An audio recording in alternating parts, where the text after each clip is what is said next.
Hi guys, welcome back to my channel. I'm Dr. Anvesha Garg and today I'm going to discuss last 45 days strategy for the INI-CET because सिर्फ 45 days बचे हैं and we really need to buckle up the things now.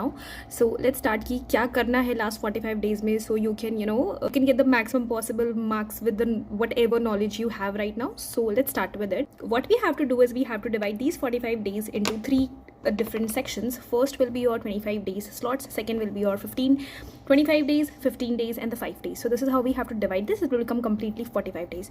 अब now what we have to do is very important. इन तीन sections में हमें क्या करना है, आपको अपना schedule खुद बनाना है.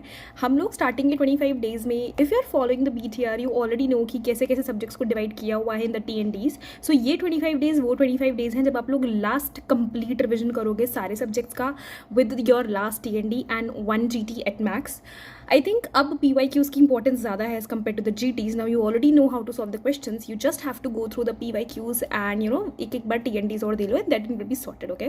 So हमारे पास में सबसे पहले जो हमारे 25 days होते हैं उसमें आप लोगों को लास्ट वाला कंप्लीट रिविजन करना है फॉर ऑल द 19 सब्जेक्ट्स. और आई विल सजेस्ट यू कि जो TNDs के डिस्ट्रीब्यूशन है उसी तरीके से आप लोग उसको डिवाइड करो. I will tell you in the detail also कि कैसे आप लोग 25 डेज में सारे 19 सब्जेक्ट्स वन TNDs कंप्लीट कर सकते हो. Then you have to go for the TND of दो subjects so that you know कि वो TND तुम्हारा लास्ट होना चाहिए और तुमको ये फील होना चाहिए कि हाँ ये सब्जेक्ट मुझे आता है. Right, this is what you have to do and then you have to go for one last GT. One more thing I have to add here is कि जब आप लोग ये लास्ट रिविजन करोगे so you will make one page for each subject. So आपके पास में 19 sheets हो जानी चाहिए. You should have 19 sheets, 19 sheets for 19 subjects और may be less than 19 because anaesthesia में इतना कुछ नहीं है लिखने का, डरमैट में रेडियो में इतना कुछ नहीं है. जो भी लीड सब्जेक्ट्स हैं अगर तुम उनमें 2-3 सब्जेक्ट्स में भी एक पेज लोगे it will be sufficient. So make sure that you have those important sheets जो हम लोग लास्ट में रिवाइज करेंगे. Right, okay. सो आप लोग स्टार्टिंग के 25 डेज में आपको ये सारी चीज़ें कंप्लीट करनी है. फिर जो नेक्स्ट 15 डेज आएंगे, now what you have to do. हम लोग ऑलरेडी 19 सब्जेक्ट्स एक बार रिवाइज कर चुके हैं लेकिन ऐसा लगता है कि यार अभी तो थोड़े से दिन हैं, क्या पता भूल जाएं. So just flip through them. अब जो 15 दिन बच रहे हैं तुम्हें उन 15 दिनों के अंदर सारे सब्जेक्ट्स के अंदर फ्लिपिंग करनी है और वो जो हमने 19 शीट्स बनाई थी वो तुम्हें पढ़नी है. तो सबसे पहले तुम वो 19 शीट्स पढ़ोगे because those are the concentrate of the each subject जो तुम्हें नहीं याद है या जो तुम्हारे लिए वॉलेटाइल है. तो हम सबसे पहले वो 19 शीट्स पढ़ेंगे उन 15 दिनों के अंदर and then we'll flip through the subject ताकि तुमको पता रहेगा कि और कोई चीज़ ऐसी है क्या जो मिस हो रही है और शीट में नहीं थी. तो सबसे पहले आप लोगों को वो 19 पेजेस रिवाइज करने हैं. 19 पेजेस रिवाइज करने के बाद आप लोगों को PYQs भी रिवाइज करने हैं. जो भी आपने किए होंगे पहले से, आपने स्क्रीनशॉट्स लिए होंगे या फिर आपने कस्टम मॉड्यूल्स बनाए होंगे या अगर आप लोगों ने उनको ऐप में ही सेव कर रखा है, अगर आपने PYQs की अलग से कॉपी बनाई है प्लीज़ देख के जाना. जनरली क्या होता है हम लोग मिस्टेक की कॉपी बनाते हैं, हम लोग छोटी कॉपी बनाते हैं, PYQs की कॉपीज़ बनाते हैं बट हम उन्हें पढ़ते नहीं हैं. हम सोचते हैं पढ़ लेंगे उनका कभी नंबर नहीं आता. तो what you have to do is you have to watch that PYQs जहाँ पे भी आपने लिखे हुए हैं PYQs and PYTs. Just look at that. Okay, now you have to go for flipping. Okay, तो जो हमने ऑलरेडी शुरू के 25 दिन में किया है वहीं से वापस फ्लिपिंग करनी. जस्ट फ्लिप इट कि आपके दिमाग में एक बार इमेज घुस जाएगी and you will know, you will have a visual memory जो आपने एक बार वापस रिवाइज कर ली. And then you have to watch the mega BTR. अगर आपके पास में सेरेबेलम का सब्सक्रिप्शन है तो आप मेगा BTR की वीडियोज़ देख लो. अगर आप ऑफलाइन अटेंड कर रहे हो वेल एंड गुड, नहीं है यूट्यूब पर भी मेगा BTR अवेलेबल है. Just go with mega BTR, उससे काफ़ी सारे क्वेश्चन सॉल्व हो जाते हैं और काफ़ी सारे वोलेटाइल पॉइंट्स 4 लेक्चर्स में कवर हो जाते हैं. So that's what you have to do in those 15 days. Right, अब हमारे पास में लास्ट के 5 दिन बच रहे हैं. अब हम क्या, सबसे पहले हम लोग वो 19 पेजेस वापस रिवाइज करेंगे. जब आप लोगों ने इन 15 दिन में इन 19 पेजेस को रिवाइज किया होगा आपको टाइम थोड़ा ज़्यादा लगा होगा. It might have taken like more than 19 hours. 1 घंटा एक शीट के लिए भी लगा होगा तो टाइम लगा होगा. अब की बार आपको टाइम नहीं लगेगा. Now this is the last time you are revising this because ये आपने वो कॉन्सेंट्रेट निकाला था जो आपको नहीं याद था. So you might need more revisions for this. Right, so आपको वो करना है. आपको आपकी छोटी कॉपी करनी है. छोटी कॉपी आपने अपने हिसाब से बनाई होगी, जो भी आपको नहीं याद रहता है वो सब आपने छोटी कॉपी में लिखा होगा. मेक श्योर कि आप उसको रिवाइज करो. And last is image. जो भी आपने टेलीग्राम पे कोई क्वेश्चन सॉल्व किया होगा, सेरेबेलम में, मैरो में, आपने जहाँ पे भी आपने कोई क्वेश्चन सॉल्व किए हैं उनका स्क्रीनशॉट्स लिया है प्लीज़ चेक दैट. TNDs करे होंगे, TNDs का स्क्रीनशॉट लिया होगा, उसका PDF आपने सेव कर रखा होगा, उसको जस्ट गो थ्रू कर लो, स्क्रीनशॉट्स देख लो, इमेजेस देख लो. सो ये सब आप लोगों को देखना है in the last 5 days. No active revision, no mind एकदम फोर्स लगाने वाला काम नहीं करना लास्ट के 5 दिन में. Just look at the volatile stuff, just look at the PYQs. अब अगर आपने छोटी कॉपी नहीं बनाई है तो क्या चीज़ें ऐसी हैं जो जनरली वॉलेटाइल मानी जाती हैं। क्वेश्चन भी आते हैं जिसमें से सबसे पहले हमारे पास में होते हैं कुछ स्कोर्स। सो देखो, स्कोर्स हमारे गायनी में मिल जाएंगे, तुम्हें सर्जरी में मिल जाएंगे, पीड्स में मिल जाएंगे, everywhere there are scores. And medicine में स्कोर्स हैं, राइट, कि किस में कौन सा कॉम्पोनेंट आता है। जैसे सर्जरी के अंदर ट्रॉमा में काफ़ी सारे स्कोर्स हैं, गायनी के अंदर हमारे पास में बिशप स्कोर है which is very important, Apgar score is very important, Downes scoring system is very important, right. So ये सब आप लोगों को याद होना चाहिए, तो ये सब आप लोग लास्ट में देखोगे। Then you have to check the formulas for the PSM and the physiology which might be आज INI-CET में जनरली क्वेश्चन फॉर्मुलाज पे आ सकते हैं क्योंकि उसमें पेन देते हैं, तो ये एक इंपॉर्टेंट पार्ट है। फिजियोलॉजी के और PSM के मोस्टली हैं formulas, please look at them also.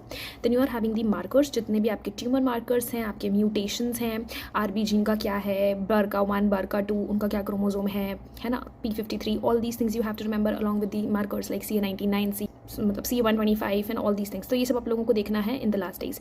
Mutations देखने हैं, म्यूटेशंस वही RB gene, P53 gene, all these mutations, BRCA1 BRCA2 RAS myc, ये सब आप लोगों को देखना है।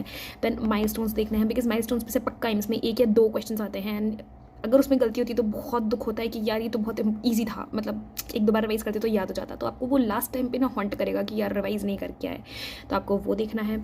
Then you have to go for the genetic, because हमेशा एक क्वेश्चन आता है कि ये वाली डिजीज ऑटोसोमल डोमिनेंट है, रिसेसिव है, एक्सलिंग डोमिनेंट है या एक्सलिंग रिसेसिव है। I have never seen a question जो कि अगर आपने मैरो से पढ़ा है तो इला मैम ने लिस्ट दी है 4, उन लिस्ट से बाहर मैंने अभी तक क्वेश्चन नहीं देखा है। सो मेक श्योर कि आप उस लिस्ट को रट लो अच्छे से। सो ट्रिक्स भी दी है मैम ने, सो आप उसमें से याद कर सकते हो। So just remember that. Then we have the blood banking, क्योंकि एम्स को बहुत पसंद है ब्लड बैंकिंग से सवाल करना। You should know about the vacutainers, you should know about the storage of the blood and its components, so वो सब हमें याद करना है। देन ड्रग्स के साइड इफेक्ट्स, बिकॉज फार्मा में आजकल क्वेश्चन ड्रग के साइड इफेक्ट्स पर से ज़्यादा आते हैं, तो आपको HIV के ड्रग्स, TB के drugs, diabetes, insulin, all these things should be very very thorough होना चाहिए कि हाँ हमें याद है, right. So this is the whole story जो आप लोगों को लास्ट के 5 दिनों में करनी है। अगर ये पता हो कि हमें लास्ट में करना क्या है तो इट बिकम्स ईजियर, ओके। तो होता तो बहुत कुछ है करने को, पर क्या क्या करोगे, right. How will you make sure कि जो आपने पिछले 3 महीने में पढ़ा है वो आपको याद रहे, वो ऐसे ही याद रहेगा। सो आप लोगों को जो चीज़ कम याद है उसको एक बार एक्स्ट्रा रिविजन कर लो, और जो चीज़ें वोलेटाइल हैं उसको लास्ट के 5 दिनों में पढ़ के जाना। अब हम लोग ये देख लेते हैं कि how will you do everything in these 25 days. 25 days में हम लोग कैसे सब्जेक्ट्स कंप्लीट करेंगे और 15 डेज में हम लोग कैसे करेंगे। That's very easy, you don't have to do anything, just flip through the pages and revise the 19 pages, so it will be done easily in the 15 days. Important ये है जहाँ पे हम लोग पूरा रिविजन 25 दिन के अंदर कर रहे हैं। So I just brief according to me and then you can shift it according to your own subjects.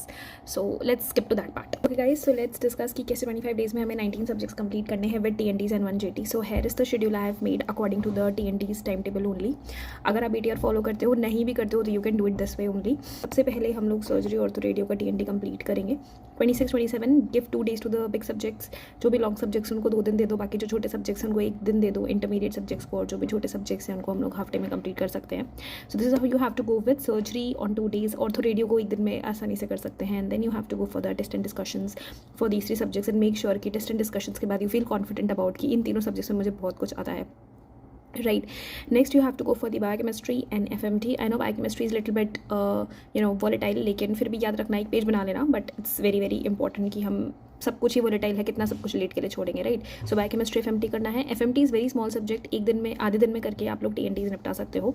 So biochemistry and FMT के लिए हमें 2 दिन देने हैं इंक्लूडिंग द TNTs। देखिए हमें 4 दिन दिए हैं ऑब्सकाइनी एंड पीडियाट्रिक्स को, because obs gynae is very important subject, बड़ा भी है और इसमें से काफ़ी ज़्यादा वेटेज भी आता है, तो हमने ऑब्सकाइनी के लिए 2 days दिए हैं। You can go with like 1 day for obs and 1 day for the gynae and then go for the paediatrics for 1 whole day।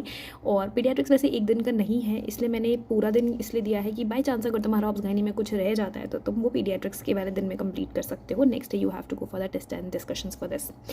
Next we have the ENT ophthal वाला section. So 1 day for ENT is enough, 1 day for ophthal is enough and 1 day is for the psychiatry with TNTs, because psychiatry is very small subject, तो with TNTs it can be. Psychiatry वाला section करने के बाद we can go on with integrated के लिए I think 4 days are sufficient. 2 दिन में तुम इंटीग्रेटेड के सारे सिस्टम्स रिवाइज कर लेना और 1 दिन में तुम लोग जनरल पैथोफार्मा फिजियो रिवाइज कर लेना, and then last day will be your TNTs।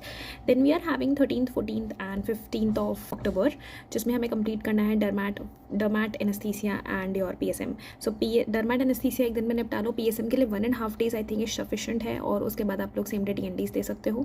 Then we are having 16, 17, 18 which is a micro anatomy, because it's very very volatile, both are very very volatile. And last के 2 दिन बच रहे हैं, so it depends. अगर आपको किसी एक subject में डिफरेंस आ रहा है, अगर कम पड़ रहा है तो आप एक एक्स्ट्रा दिन खींच सकते हो। और एक दिन मैंने लिखा है, बेसिकली मैंने छोटी कॉपी पे GT को दिया है 2 दिन। सो this is how you can complete everything by 20 अक्टूबर। 20 अक्टूबर तक सब कुछ कंप्लीट हो जाएगा। उसके बाद में जो आपके पास में दिन बच रहे हैं, कुल मिला के हमारे पास में अभी भी 19 डेज अप्रॉक्सीमेटली बच रहे हैं। So now in 19 days you have to complete the 15 वाला सेक्शन एंड द 5 वाला section. So I hope this is clear and please like, comment and share. मुझे कमेंट सेक्शंस में अगर कोई भी डाउट है तो please do ask, and you can also follow me on the Instagram for more videos. Thank you so much.